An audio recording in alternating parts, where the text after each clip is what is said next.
Hi எல்லாருக்கும் வணக்கம். எப்படி இருக்கீங்க?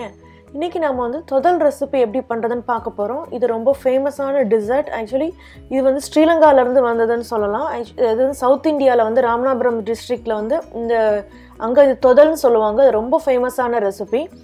இதை வந்து வெளிநாடுகளுக்கு போகிறவங்களுக்குலாம் கொடுத்துருவாங்க. இது 1 மாதம் வரை கெட்டு போகாமல் இருக்கும்.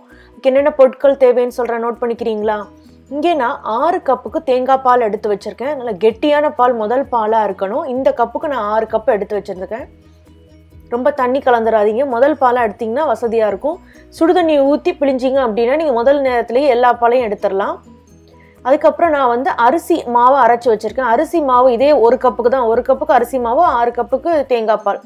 அரிசியை நான் முதல்ல 3 மணி நேரம் ஊற போட்டுட்டு அதை எடுத்து இப்போ பேப்பர் டவலில் கொஞ்சம் காய விட்டேன். இந்த அளவுக்கு காஞ்சிருக்கணும். அதை கையில் கொஞ்சம் ஒட்டாமல் இருக்கணும். அந்த பதத்துக்கு வந்தோடனே நீங்கள் மிக்சியில் போட்டு அரைச்சி இந்த அளவு பொடி பண்ணி எடுத்துக்கலாம்.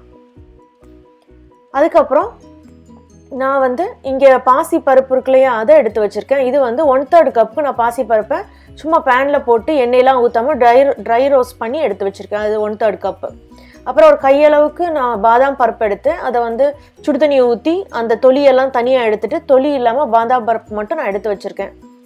அதே மாதிரி வெல்லம் வந்து நான் இந்த கப்புக்கு அதே கப்பாலே 2 கப்புக்கு வெல்லம் எடுத்தேன். அதில் 1/2 கப்பு தண்ணி ஊற்றி அந்த வெல்லத்தை கரைச்சி மட்டும் வச்சுருக்கேன். அதாவது பாகு பதம்லாம் இல்லாமல் கரைச்சி மட்டும் வச்சுருக்கேன்.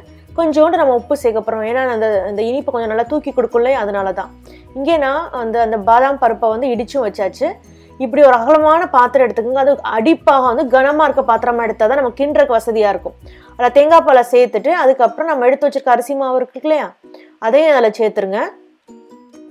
அரிசி மாவு சேர்த்துட்டு நல்லா கலந்து விட்டுருங்க, கட்டி இல்லாமல். அது கலந்ததுக்கப்புறம் இந்த வெள்ளை பாகையும் அதில் ஊற்றிட்டு அதை வடிகட்டிட்டு ஊற்றுங்க. ஏன்னா அதில் இருக்க மண் தூசி எல்லாம் அதில் அரிப்பில் வந்துடும்.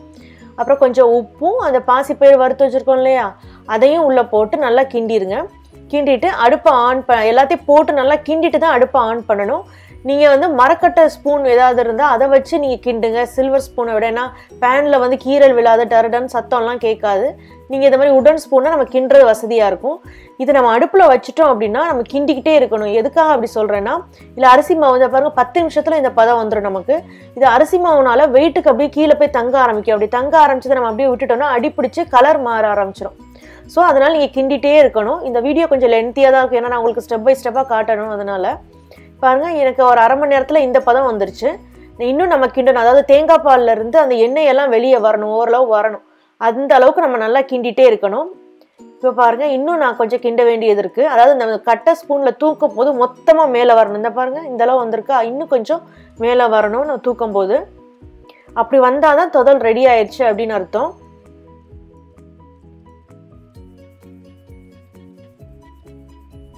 இது வந்து நீங்கள் ஆறிடுச்சு, தொதல் ஆறின பீஸை நீங்கள் என்ன பண்ணலான்னா ஓவனில் ஒரு 20 செகண்ட் வச்சு எடுத்திங்கன்னா திருப்பி சூடாயிரும். நீங்கள் நல்லா சாப்பிட்றதுக்கும் நல்லா டேஸ்ட்டாக இருக்கும். நான் பாருங்க, எண்ணெய் ஃபுல்லாக வெளியே வந்திருக்கா. இப்போ அந்த கட்டையில் தூக்குற அளவு பதம் வந்தோடனே அதை ஏற்கனவே ஒரு கண்ணாடி இதில் பவுலில் வந்து கீ, அதாவது பட்டர் போட்டு வச்சுருக்கேன். பட்டரோ கீ எது இருந்தாலும் நீங்கள் போட்டு அந்த ஸ்ப்ரெட் பண்ணிடுங்க. இப்படியே மேலே இடித்து வச்சு பாதாம் பருப்பையும் தூவிடுங்க. இது இப்படியே கொஞ்சம் ஆறணும்னா ஒரு 1 மணி நேரம் வரை அப்படியே விட்டுருங்களேன். அதுக்கப்புறம் ஒரு கத்தியில் வந்து பட்டரோ நெய்யோ தடவிட்டு பீஸ் போட்டு எடுத்துருங்க. அதாவது அந்த அல்வா துண்டுன்னு சொல்லுவோம் இல்லையா, அந்த மாதிரி இது சூப்பராக இருக்கும் பார்க்கவே. பாருங்கள், எண்ணெயெல்லாம் அந்த தேங்காய் எண்ணெயெல்லாம் அப்படியே வெளியே வந்திருக்கு. அதாவது அந்த பாலில் இருந்து எடுத்த எண்ணெய். எந்த அளவுக்கு கட்டியான தேங்காய் பால் ஊற்றுறீங்களோ அந்த அளவுக்கு நமக்கு வந்து இந்த தொதல் வந்து ரொம்ப குவாலிட்டியாக கிடைக்கும். நீங்கள் 1 மாதம் கூட வச்சு சாப்பிட்லாம். இதை ட்ரை பண்ணி பாருங்கள். உங்கள் கமெண்ட்ஸை சமையல் விருந்தில் போஸ்ட் பண்ணுங்கள். இந்த வீடியோவை லைக் பண்ணுங்கள், சேனலை சப்ஸ்கிரைப் பண்ணுங்கள். கூடவே பெல் சிம்பிளையும் கிளிக் பண்ணிட்டீங்கன்னா நான் அப்டேட் பண்ணுற வீடியோஸை உடனே பார்க்கலாம்.